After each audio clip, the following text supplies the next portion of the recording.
mir. Evo, ostaje. Proleće.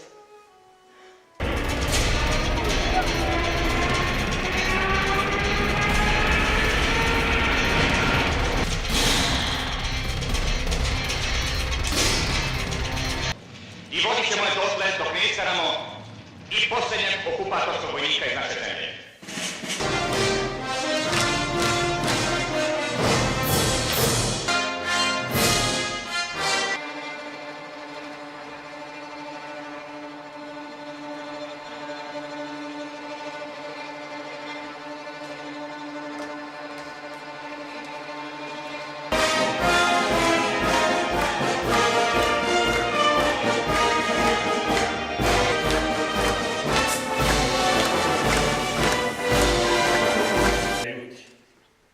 Pre nego što je počeo strašni krvavi Drugi svjetski rat, u sred Evrope počeo...